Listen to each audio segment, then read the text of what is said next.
Well, we've made it to Sunday, Keith. Our first December Sunday for racing here. Pretty decent goings yesterday on Saturday. Yeah, it was. Good to have Dan Oman Yes. here with us on the morning show, giving out some good information as always. But yeah, a couple 2-year-old stakes yesterday. I think some good finishes there. So Yeah. looking forward to today's card. Unfortunately, the weather, not the best. We've had some lingering rain all the way through the night into today. So we're going to deal with some tough conditions out there. Let's take a look at those tough conditions. A bit of a womp day Yeah. over here with the weather. As you can see, it just really fits the bill, fits the mood of kind of what's going on here today. We've got our blackout outfits going here We do, today. we do. I didn't even. So yeah, I guess it fits with the weather that we're dealing with. But yeah, sloppy sealed track right now. But you know what? Sometimes I like these days because we get digging a little bit more That's for right. the for the off-track breeding, and it's fun when we can unearth some prices, and we're going to try to do that this morning. And prices have been abounding over here in Maryland. So let's get started on the early pick 5 in race number 1. That is a maiden claiming 30,000, going 7 furlongs on the dirt for the 2-year-olds. Keith, let's go ahead and take a look right away at your top selection. Formal Affair, Mike Trombetta, Victor Carrasco. Let's take a look at that back at that first time start. Yeah, the debut I thought was pretty good, all things considered. Showed a little bit of positional speed, caught up inside of rivals. Is going to have to tap the brakes and steady there. Went a little bit tight near the 3/8 pole as the leaders go on. It was a day I thought all in all that the outside was pretty good. That was October the 15th. This horse stayed inside for the majority of the trip, but works a trip outward here, back in, willing to the wire. We give, I guess, kind of maybe gamely on the long comment in the footnote, but you see the eventual winner, Circle P, got the job done yesterday in the stakes. Yep. And then went down to Keeneland, did Formal Affair. I'm sorry, Churchill, my bad, went down to Kentucky and just found a little bit of trouble down there. Called in tight in between horses. I thought maybe a little bit better field than what he's going to see today. I liked how he showed that positional speed in debut. I think he can start from the outside and get this 7/8 of a mile. And there we go. You go with the one number 1 on the inside, who jumps from the 4-post and kicks startness. Jamie Rodriguez. Just make a note, the 1A rider will be Angel Cruz. But back to kick startness. This is a third-time starter for Jamie Ness. Yeah, and I think this one is going to move up. First time gelding out of some good races, some key races. Triple Key most recently back in late August. Yahoo Omar, Oracle, Secret Zipper, some quick horses in there. Couldn't quite keep up, but just a little bit of a fade in those races. Looking at the breeding, I have to Rousey Express, who handled the 7 furlongs and the 1-turn mile here at Laurel Park. Certainly great notion on the top side, can get you a horse that can run well on and off track. 8131A for Keith Fusel. You also have the 3, as you mentioned, Summer State of Mind and Silver Bullet 20, the other coupled entry for Jamie Ness. Yeah, I thought Summer State of Mind kind of got thrown to the wolves and didn't run too bad in the Maryland Million Nursery. Was down inside, made a little challenge for the lead. Actually might have poked ahead in front around the turn, just to fade. Expected a little bit better last time. Subtle drop is going to work here. Speed to put this one right into the race early and stay around. Burning Up the Dough will, I think, go ahead and set sail your top horse. Maybe it'll just get out there on the wet track and get the little kickback to the other ones and see you later. We'll see if he can get the 7/8 of a mile, but I do believe the road is going to go through that one. There we go. In 8-1A, 3-1A, as I mentioned, for Keith in the first. And let's talk early pick 4 action as per usual. Keith, let's see your ticket. Let's see what you got for us. I caught that little pick 3 yesterday. Nothing special, but it worked. There you 2, go. 3, 5, 6, 4 deep in race 2. The Haunted Room, we'll talk about that one as the price shot. Race 3 with the 1, 2, 5, and 9. 4 deep again. Interesting firster there with the 1. Great opportunity. We'll talk about that breeding. 3 deep in the 4th with the 1, 5, and 8. Another race. Talking to Bill upstairs, my party's like, yeah, anybody's ball game there. Claw would be a surprise, but anybody else, I think, a strong shot in race number 4. Race 5, there's my single. Levin scratched the 3, the 4, and the 6 out of race number 5. $24 ticket. And it starts into claiming 16,000 for the girls, 3 and up, going 7 furlongs on the dirt. No scratches in this race. You and I both go with Ginger Girl. Let's go ahead and take a look at that last effort now in Kieran McGee's barn. Yeah, I like the form that she's holding right now. 2-time winner, going to go for this 3 in life for the fillies, the 3-year-old fillies. And Ginger Girl moves up, gets a little position here, tracking the pace. just the lightest of steadies. We're going to see this upper stretch, Ali Ali Oxen Free on the lead. And, you know, a little drift there. Kind of bounced off of that other horse a little bit. She laid in as well. Kind of did her own damage right there. But it continues on willingly to the wire. Ran well, won at a mile 2 races back. His barn always deadly off the claim. It's 7/8 of a mile. I think it's going to work. And looking at the flow, she should not be too far out of it mid-turn and hopefully bringing a finish there. You're looking for a little bit of a price shot. Here's one of my favorite stallions when it's rainy and sloppy outside on that racetrack. Munnings and Ghost Sapper on the bottom side. Throw the race on the turf. The 2-back try, not awful against horses that have won a lot of races. That was a starter, out of condition right there. You're getting a 10-pound apprentice rider here. Let's get this one into the race, and I think can chase and stay at the 7/8 at a price 5-6-3-2. Lovely Liza certainly works, no doubt about it. Shiny Slam taking advantage of the condition, a 4-time winner. It's the last little bit. I mean, it's faced tougher, Liquidator, some horses like that. She's going to be in the race, I think, fairly early as well. Let's see if she can get the last 16th of a mile. Ginger Girl, 9-5. I'm hoping maybe we can get a little bit better price on her in the Haunted Room. I think we're going to get a good square price on that one. Race number 3 is a maiden special weight going a mile on the dirt for the straight 2-year-olds. Keith, you go with the number 5 in a Goodbye Note for Hamby Smith. J-Ron Barbosa also gets the blinkers on as well today. Yeah, blinkers, first time gelding as we're reported. Blofeld, top side, no problem. Off track, Not for Love, bottom side. This horse ran sneaky good at Pimlico in debut, made a real good move. You really can't tell by that running line. Flattened out just a little bit, a little chase next time out against the grain of the racetrack on a speed day. Just couldn't make up a lot of ground. Then 2 tries going long on the turf. Okay, we're coming back to the main track. I think this might be the right spot for this one.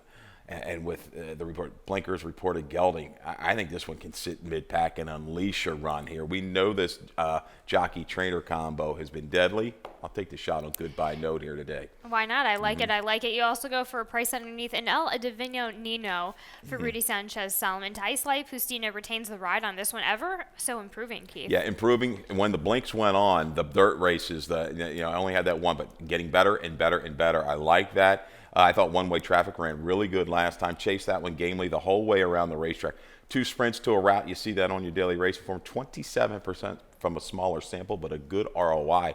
Into the race early with Thais Laia Piscina, I think definitely can stay around for a piece of this, no doubt about it. The 9, Hoya, you've got this one into the mix. And, yeah, I looked at the family. This got a half sis that was a multiple winner, I think, going long. And I think it was a stakes winner up in New York going on. So this one, turf to dirt. Kitten's Joy on top side, they can run on anything. 7/8, it's got that 2-turn experience. Now turning back to 1 turn, trying the dirt for the first time. Certainly keying up against the right kind of horses that I've seen from Delaware even come here and run well. Hoya, they're sitting in a price. And the 1, great opportunity.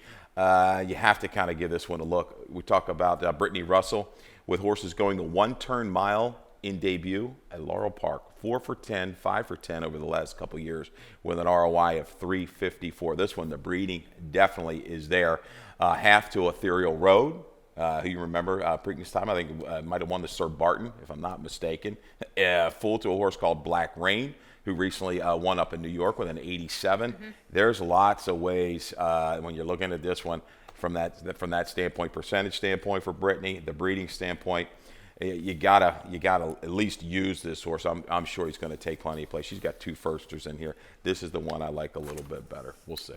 5-2-9-1 for Keith in race number 3. Race number 4 kicks off the Rainbow Pick 6, and I have a ticket structure for you here, starting things off. I go 2 deep in races 4 and 7, 3 deep in races 5 and 8. Race number 6, our jackpot super high 5. Of course, always usual par for the course. You have to go a little bit wide in there, and that certainly tracks with today's race in race number 6. A nice single on an Army Mule on the off-going in race number 9 for a $28.80 ticket. I'll dive into that a little bit later on the afternoon show. Let's get things rolling in the starter allowance that does kick off this Rainbow Pig 6, going a mile and an eighth on the dirt for the 3-year-olds and up. Keith, you have the number 8 on top, and up against it here in the barn of David Mohan. Johan Rosado takes the call. Very similar conditions to that last one. Yeah, and I think this one, the hand might have been forced a little bit. and went up there and forced the issue of that Paradise. What's the name of the horse? Paradise Pride. Yes. Was like 3-10, 30 cents to the dollar for Ness. Got involved in a battle in the 19th of November. You see some other horses ran that day. This horse, I think, wants to maybe sit a little bit further back, and I think is going to have the opportunity to do that. Really improved numbers over the last couple for Mohan. So a little change of tactics, I think, can work for up against it, dropping in a little bit, because a horse like Brasstown, a couple horses to the inside will go ahead and stalk. I think there's plenty of speed inside with What Say You and Claw. So I look for Rosado to settle back somewhere mid-pack, hopefully drop over and make a run from there. I think we'll hold some value here in race number 4. And you're looking at that race coming out of there, the Ace 99 Galatians race. They ran much faster than the Brasstown race. It's interesting. Hence, I was wondering about the numbers there a little bit, but I can see why now that you kind of that Andy went that way with the buyer figure. So yeah, I'm going to also toss in the 5 Galatians, because I think at a mile and an eighth, he's that kind of horse that just chugs along. He goes second off the claim. Been fine there for Annette Eubanks, but I think this one will be able to sit back. Going to be a little bit further back today than I think than what he was last time. And just make that steady progression into it. He can grind it out. You look at Ace 9-9, the 1 gets the favorable inside draw. Okay, 1 for 4 on an off track. Really sat the perfect trip last time. Was able to sit just tucked inside, worked outward to get it done. Held firm late back with Barbosa. This is a tough little race, because you got a horse like Brasstown. Yeah, ran slower on the 19th. But, man, really relishes an off track as well, and is kind of moving back up in the right direction. And What Say You has done nothing wrong, going for its 4th straight win. Like this race, take a little shot up against it, might float up a little bit off of that line. The sloppy track definitely makes this race a little bit more interesting here in the 4th, kicking off that Rainbow Pick 6 as Keith Fusel goes 8-5-1-6. Race number 5 starts off the late pick 5 in a claiming 40,000 for the straight 2-year-olds going 5.5 on the dirt scratch, the 3, 4, and a 6. Let's have a look. Excuse me, let's talk about your top selection here in Levin for Angel Sanchez Pinero, Eliseo Ruiz with the weight off. 1 teamed up last time out, comes over from Parks here to Maryland. Yeah, a trainer I'm unfamiliar with, a rider I'm unfamiliar with, but went and watched the last race, and I got familiar with that. I liked it a lot. Thought the internals were good on a heavier track, going 6.5 or turning back. This horse prompted the issue outside of arrival in hand, moved to the front, and didn't switch leads that last eighth of a mile. That bothered me a little bit, but looked in good flesh and held firm, very gritty. And I go back on some races early on, the debut run against Bucciarino, a couple horses like that. This guy's faced the right kind. I think he can kind of sit off of a target. I think it's going to be the 1, Jumping Jagger Flash, who won on debut here back in May, will be sent away from the inside. Scratch from the stake. I think those two kind of line up around the racetrack, maybe separate themselves. As you mentioned, Jumpin' Jagger Flash on the inside. You also go with Little Lance just to the left of that with Jamie Ness, and Raul Mena gets back the call on this 3-year-old for Jamie Ness. Yeah, I know a lot of money's going to be coming on Paco the Taco Man, but Little Lance going in the right direction, and Ness, I like it. When he moves these horses up, you really got to pay attention. I think we ran a stat on that a couple weeks ago and got the job done. So this one going well, enough positional speed to stay close enough, I think, to my top 2 selections. Paco the Taco Man, we'll show the video, and I think he's going to, he's laying them right back in here. It looks good, no doubt. But one thing kind of bothered me, and I'll probably be looked to be made a fool. Sits an absolute perfect trip off a three-way scramble at Parks on November the 6th. Works outward into the clear and just makes that good grinding run. Now the kicker here for him, which I think is going to move him up, he's never been on an off-track, and he's by Bandbox, one of the best off-track stallions going, that we see right now. Yep. So there you go. Gets on by, gets up late. The -2 was the horses that were out of this race, the 2nd, 3rd, and 4th finishers, buyers at 40, 27, 39 in the next their next start. So going to be a shorter price. I'll go elsewhere, take a shot to beat him with the 5, the other Parks Invader. I kind of see that a little bit, especially with just kind of a grinder going and coming short in distance. He's been able to do it before, but different step here today for Paco the Taco Man as Keith goes 5-1-2-7, and we'll be right back to talk about the rest of cards, starting with our Jackpot Super High 5. Thoroughbred Racing is taking vital steps to make our sports safer. These include the use of independent veterinarians, strict anti-doping and medication controls, and a single national authority empowered to create uniform standards and enforce reforms. With each step, more data is gathered, accountability demanded, and progress made as safety takes the lead. Visit ntra.com/safety for more. Jackpot super high 5-time here, kicking off also the late pick 4 as well. And of course, it's going to be a maiden 12-5 going 3/4 of a mile for these girls on the with the 2-year-old crew. Taking a look at your top selection, Keith, and Sweet Summer Love, Jonathan Mendoza rides for Cesar Nambo. This one coming off of a couple of starts that kind of show a little bit of promise. Yeah, a little bit of promise, and I haven't seen a whole lot out of this whole field, so I'm not going to spend a lot of time on race number 6 because I can't give you a ton. Right. I just think it might be a race to the front, and whoever gets to the front just might keep on going. And whoever likes those the front internals, yes, the internals last time were solid at Delaware, battled just a little fade late. A good break is going to be, we're going to have to get that. Mendoza right to the front, hopefully can take this field coast to coast. Honey BB might be a threat, challenging inside. I've got a barn change here to Hugh McMahon. But yeah, the one son streaming, and you've got this one in the mix. Maybe you can trust her the most, if you can say that. She's got a good buyer for this group comparatively out of the last race. Was down inside, worked outward a little bit, just churned on. I think has enough positional speed to lay close enough, and if those speeds start fading, this one just can kind of maybe go evenly and get past. We've seen that. I'm 6-1-3-2. 2 takes a big drop here for Schoenthal. It wouldn't surprise me if they try to take this horse up back a little bit further to make a run. I just, man, this race spread. Sipping Time's a horse I might have chased at a big price. You've got Martina Rojas. Blinker is on for him, and maybe this one comes running from the clouds. And we go on to race number 7, and restricted allowance for the 3-year-olds. Going 1 mile and 16th on the dirt, scratching the 1, 2, and 7. Big enough scratches within this field, but this still leaves a packed enough field, Keith. You have the number 3 on top. Your analysis for Claudio Gonzalez. Louis Ocasio takes the call on this one. We haven't really seen Ocasio ride too much for Claudio. No. Interesting. And we're all over the map in our picks today. I'm just kind of looking them stroll along. It's that kind of card. You're going to get the off track. Yes. We could get some wacky payouts. But, hey, your analysis, out of just 2 other events, the last 2 never tried this state bred, right? State sired first level allowance. I think that's going to be the key. A couple big blow up numbers at Monmouth. Sometimes they can be a little bit inflated. But looking at the flow of this race, I think you're going to have speed outside. LaMarvelous, I think, would go. Wouldn't surprise me if he takes him a long way in here for Mary Epler. The other speed, maybe Great Heavens goes. I think Freitland's going to be close enough. But I think this one just can sit a really good trip.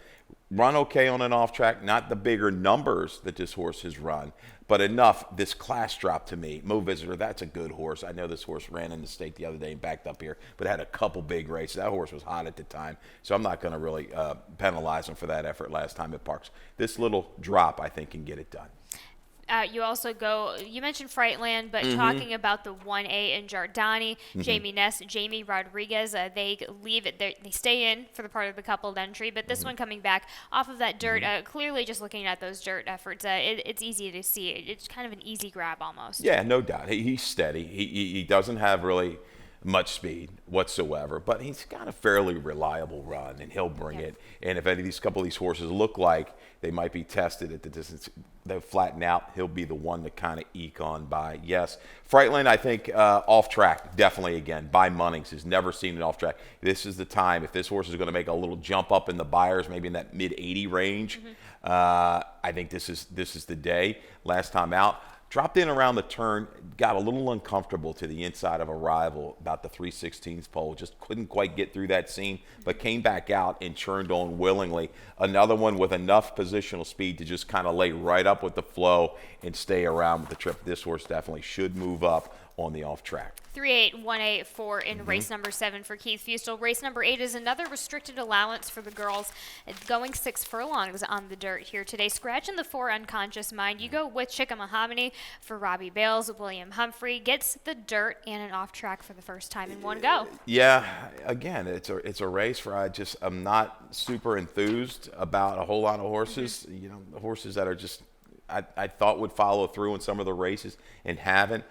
This one looked beaten at the 3/16 pole, even to the 8th pole last time when we liked her on the turf. But somehow, some way, she willed a way to win and got up by a nostril.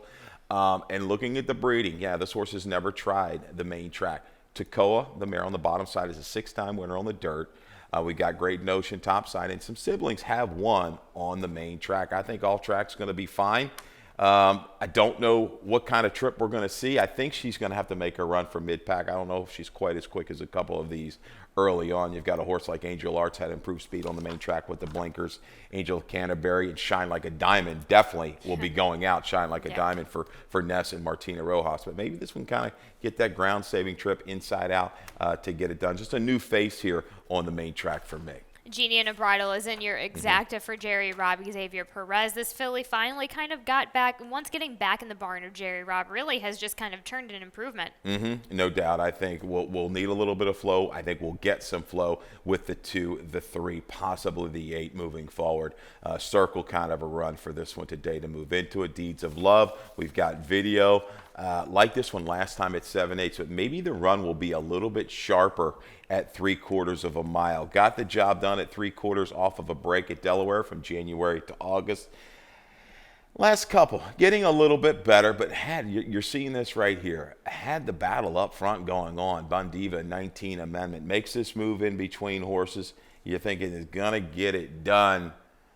Just quite doesn't. Gets beat about a length working outward when it's all said and done. Rousey Express, the Nest runner, is going to win this one. But she's steady enough. Deeds of Love, I think, going back a furlong is going to bring a pretty good run here for Barbosa. I think off track, Protonico, you see it. She's tried it twice. She's hit the board both times, a win in a second. So that works for me. Synergies Electra, another one, just makes the run, but just might find a little bit too much to do here. Needs things to really get hot and heavy on the front end. 1, 6, 5, 7. This is a tough race because Shine Like a Diamond, you know, she's jumped up and run some big races in the past, and if she clears, she could be gone. Looking at some breeding here, I think she could be tough.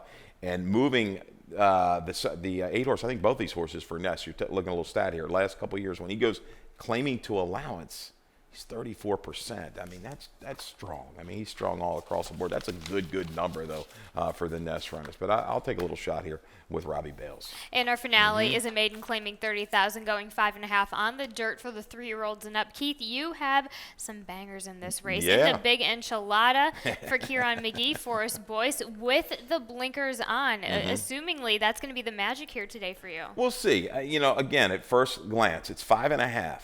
And my first thing I'm going to look at, who's the speed? How's this race going to set up? And I'm like looking. I'm like, nobody's really got a slew of early speed.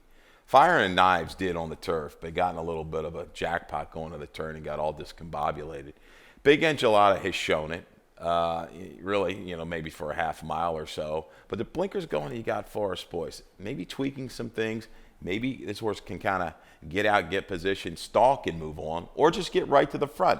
I'm going to give him a final shot here. I've been chasing this horse. Big number there, 30-1 morning line. I don't know if we're going to get quite that high. I hope we do, because we're going to take a shot. And Fire and Knives, looking at the family from the rail. Another one was up into a very good flow on the turf. Check, steady, through the head. That was it. Thrown off its game, kind of packed it in mid-turn. Get Austin Reynolds, you know, rider, interesting. He's going to have to be tied on from the inside. This horse might have some quirks, but looking at the breeding, bottom side, you got this the family, Jazzy Idea. You got some others. They've handled the dirt. They've run well on it. So maybe these two take the advantage on this off track, get to the front, and keep on going. You also go with the 4 and the 5 Infinite Series and the last jump start, both for Marilyn McMullen and Mario Saray Jr. Yeah, Infinite Series, trouble last time, just wasn't going to make up the ground against that group. Here's Liam, Nasty Habit. They were just too good. But this is the right little subtle drop to make that pop run from mid-pack. Brasino, I've seen it before. We talked about this rider. He can work out trips. I think he's going to work out a good one here. Last jump start ran very well, coming back quick, ran on the 26.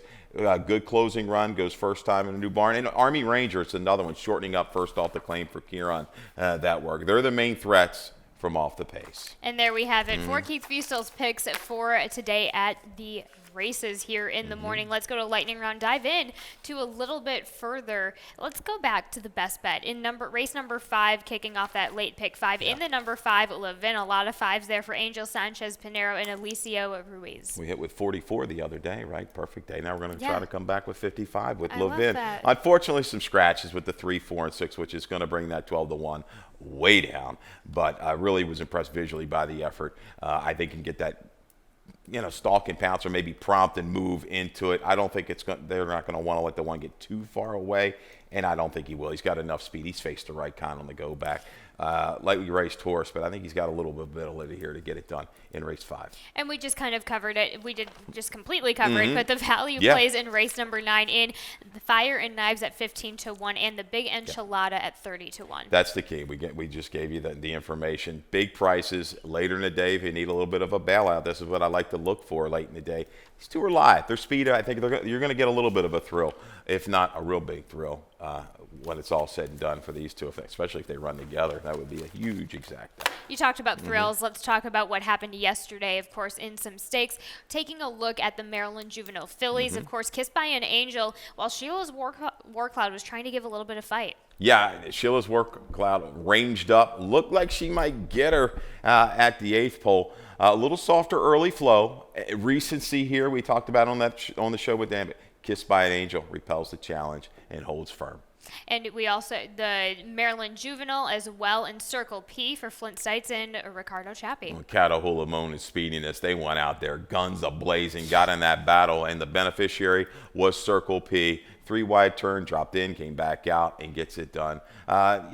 Made amends for, I guess, recent try. That horse ran really big, kind of rode the wave of the racetrack. I believe that was the debut run, right? Or the second out for Flint Stites. Yes. But really got some help. Hey, that's why they run the races, and Jock did the right thing, settled, and let those other two do the dirty work up there. It's funny. It worked out for him. He's a bit, after the race, just talking with the connections, bit of a quirky horse. So it was he nearly kicked the outrider, an outrider's horse in the paddock before that. So hopefully we'll see a little bit better behaved Circle P when he does come back here to Maryland. But speaking of Maryland, let's go to the voice of Maryland for Dave Rodman for some more Sunday changes and scratches. All right, good luck.